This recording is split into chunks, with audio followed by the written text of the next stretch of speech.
Welcome back to The Hook on Woodward Sports Network. Tom Mazaway alongside Pilar Lastra and D-Mac. D-Mac likes this jam. This is number 5, D-Mac, by the way. And our good friend, Timmy McCormick. Timmy Mac joining us. Of course, you Michigan, of course, hoop star, Coach Joey back in the day.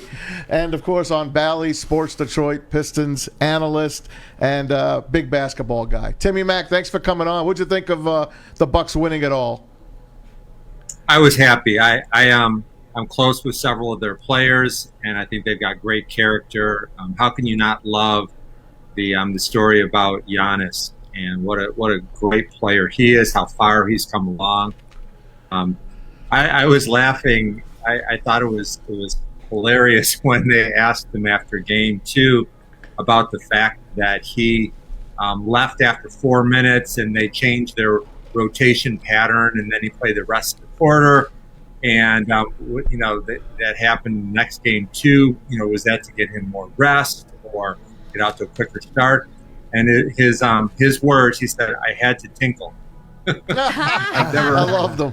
He is lovable. Lovable. That was pretty classic. Darren, did you ever say that?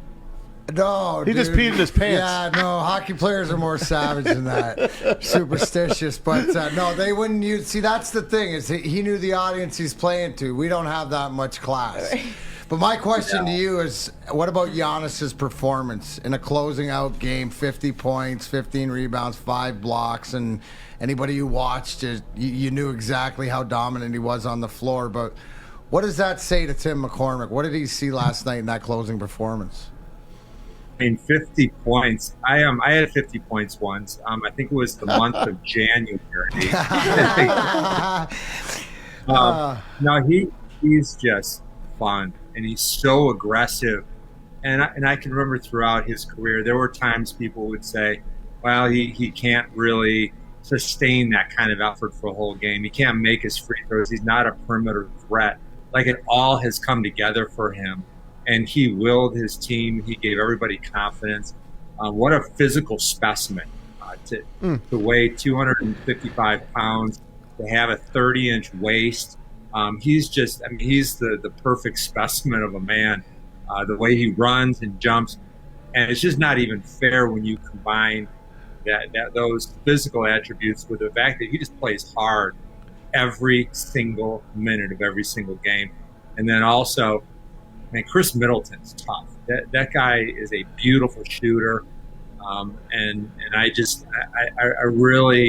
really kind of am sad every time I watch him play and think about him in a Pistons uniform. Yep, he was. One of the things added to that is I wanted to ask you, Tim, is when a guy who isn't known or he's known to struggle from the free throw line, and then which Giannis is, and then he goes 15 for 17, and it looked like he was an 85% free throw shooter during the middle of that. How does a player, is it because of the talent and the work that he's put in? But can you talk about, as a player, getting in a groove like that? And was it something that you expected him to be able to do? I did not. And I think that one of the most important factors, he's definitely better at home. Nobody's counting, right. But I also noticed, and I got into the little habit too of just every time he got fouled, I'd grab my cell phone and I would time it, just because there were some times that he was taking 13 seconds to shoot a free throw. That number is down to about 8 seconds last night, and so I think that he's not thinking about it as much. His form is just, it's repeated every time. I'm really impressed with that. And my hope is that next year you're going to see him as a 70-75% shooter from the line. I think he found something, and I think he's very confident right now. How much more dangerous does that make him? Like, I don't know. We haven't seen his ceiling. We saw 50 last night, and these are some of the best defensive coaches in the world. Monty Williams is a stud. That guy is a great coach. And he's up 24 hours a day thinking, okay, well, where can we send a double? What can we do? DeAndre Ayton is a rim protector like nobody's business. He's surrounded by really good defensive players. And in the biggest game of the year, with all the emphasis on Giannis, he dropped 50. So I can see him just getting better and better. I could see him winning 5 MVPs in his career. I could see him winning more championships. And remember, this is a guy that was a finalist for the Defensive Player of the Year, so he plays both ends of the court. I'm getting tired. I don't have anything else to say about Yeah, he's awesome.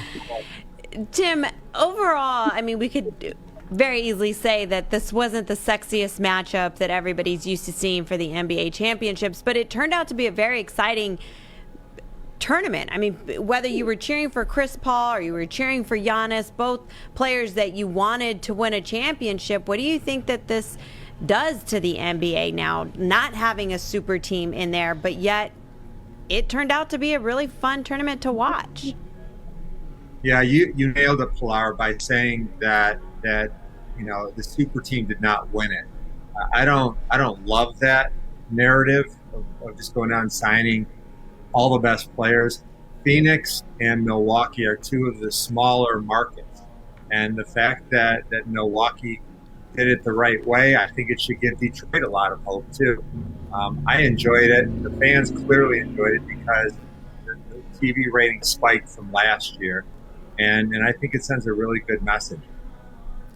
Tim McCormick joins us, Bally Sports Detroit Pistons analyst and our good friend of the show. Let me talk about, I know you don't have a lot of time today. Pistons have the number 1 pick. First time that's happened since they took Bob Lanier from St. Bonaventure back in 50 years ago. It's the same thing as what happened just now with the Bucks.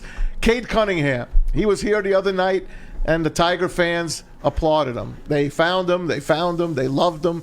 We want Cade. Tell us about Cade and the Pistons. What does he do to them? Well, he's versatile, multi-positional. He's a very diversified player with a huge upside. I first saw him play in 2018, the camp that I run for the NBA Players Association called the Top 100 Camp. He was there, and he was a star player for sure. I personally did not see him as a future number 1 pick. He's certainly grown his game. I wouldn't say that he is a 100% lock to be a Hall of Famer or even an All-Star, but I can't see a scenario where he's not really good. As a matter of fact, in that camp, Terrence Williams and Franz Wagner from Michigan were there. There were about 15 other players that will be in the NBA draft this year.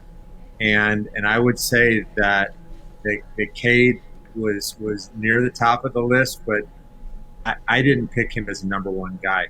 But I do like the fact that he brings some really important intangibles. I'm never sure if Killian Hayes is a true point guard. I think he lacks some explosiveness. His ball handling is good, not great. His jump shot needs to keep getting better.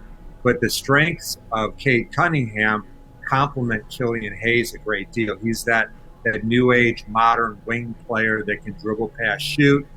He'll be a very serviceable defensive player, a good character, nice leader with a big upside. So I don't see anybody else in the draft that I would say, yeah, you gotta take him over Cade. Cade is pretty obvious to me.